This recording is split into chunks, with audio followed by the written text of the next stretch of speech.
بسم اللہ الحمد للہ والصلاة والسلام علی رسول اللہ رب اشرح لی صدری ویسر لی امری واحلل عقدۃ من لسانی یفقہوا قولی۔ ناظرین السلام علیکم ورحمۃ اللہ وبرکاتہ۔ سیرت النبی صلی اللہ علیہ وسلم انگلیوں پر۔ اہم واقعات کو یاد رکھیے آسان طریقے سے۔ سبق نمبر 5، چوتھا سال۔ اس سبق کے 3 حصے ہیں: کھلی تبلیغ، قریش کی مخالفت، دار ارقم۔ تو لیتے ہیں ہم پہلا حصہ، کھلی تبلیغ کب اور کس طرح شروع ہوئی۔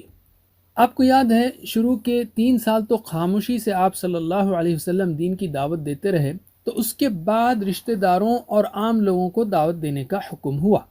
آپ صلی اللہ علیہ وسلم نے بنو ہاشم وغیرہ کو جمع کیا، لیکن ابو لہب نے مخالفت کی، چنانچہ بات بھی نہ ہو سکی۔ دوبارہ جمع کیا اور پھر دین کی بات رکھی۔ پھر صفا کی پہاڑی سے اہل مکہ کو ان کے طریقے کے مطابق آواز لگائی۔ لوگ جمع ہو گئے تو آپ صلی اللہ علیہ وسلم نے اسلام کا پیغام پیش کیا۔ ابو لہب نے پھر مخالفت کی، دوسروں نے بھی آپ کی دعوت کو قبول نہیں کیا۔ اس سے اسباق و عمل کیا ملتے ہیں ہم کو؟ اللہ کا پیغام اپنے گھر، خاندان، گاؤں، شہر میں پہنچانے کا پلان بنائیں، دین کی تبلیغ کے لیے مناسب وسائل کا استعمال کریں اور لوگوں کے انکار سے بالکل مایوس نہ ہوں۔ علم۔ اب ہم لیتے ہیں دوسرا حصہ، قریش کی مخالفت۔ مختلف طریقوں سے دعوت شروع کرنے کے چند ہی مہینے کے بعد حج کا موسم آ گیا۔ قریش نے پلان بنایا کہ آپ صلی اللہ علیہ وسلم کو جادوگر کہہ کر مشہور کیا جائے، تو وہ مکے کے مختلف راستوں پر بیٹھ کر آپ صلی اللہ علیہ وسلم کے بارے میں جھوٹی باتیں بتاتے ان لوگوں کو جو حج کو آ رہے تھے۔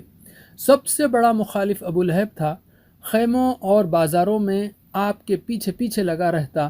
آپ تبلیغ کرتے اور ابو لہب کہتا اس کی بات نہ ماننا، یہ جھوٹا بددین ہے، نعوذ باللہ۔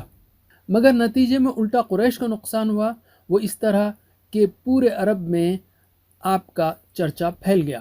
قریش کی مخالفت کے مختلف طریقے تھے، مثلا اہل ایمان کا مذاق اڑانا، تحقیر کرنا، الزامات لگانا، گالیاں دینا وغیرہ۔ رسول اکرم صلی اللہ علیہ وسلم کی تعلیمات کو جھٹلانا، بگاڑ کر پیش کرنا اور شکوک و شبہات پیدا کرنا۔ اسی طرح جھوٹی اور بیکار کہانیوں سے قرآن کا مقابلہ کرنا وغیرہ۔ اسباق و عمل۔ دین کی تبلیغ میں مشکلات آ سکتی ہیں، مگر اللہ کی مدد پر یقین رکھیں اور اپنا کام کریں۔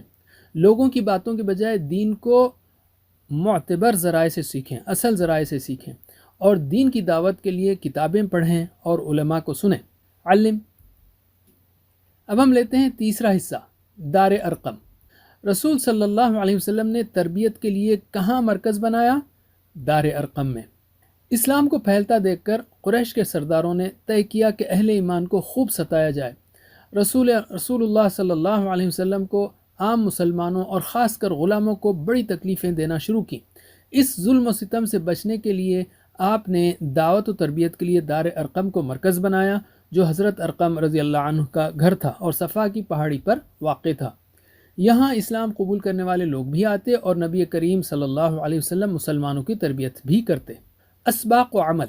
اپنے معاشرے کو ظلم کرنے نیز ظلم سے بچانے کے لیے مناسب کوشش کریں۔ بچوں، بڑوں، مردوں، عورتوں سبھی کی تربیت کے لیے مناسب انتظام کریں۔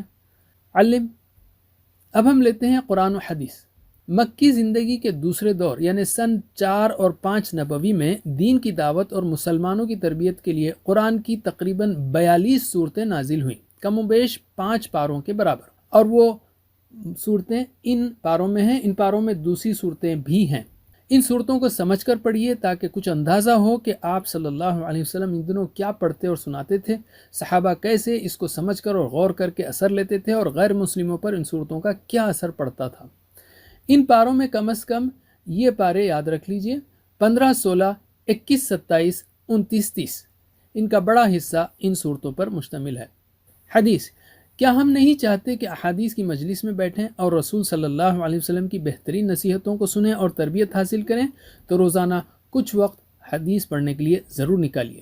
آج ہم نے سیرت کے چوتھے سال کے بارے میں 3 اہم موضوعات سیکھیں: کھلی تبلیغ، قریش کی مخالفت، دار ارقم، یا مختصراً تبلیغ، مخالفت، ارقم۔ دائیں ہاتھ کی چوتھی انگلی کے 3 حصوں پر ان کی مشق کیجیے۔ علم۔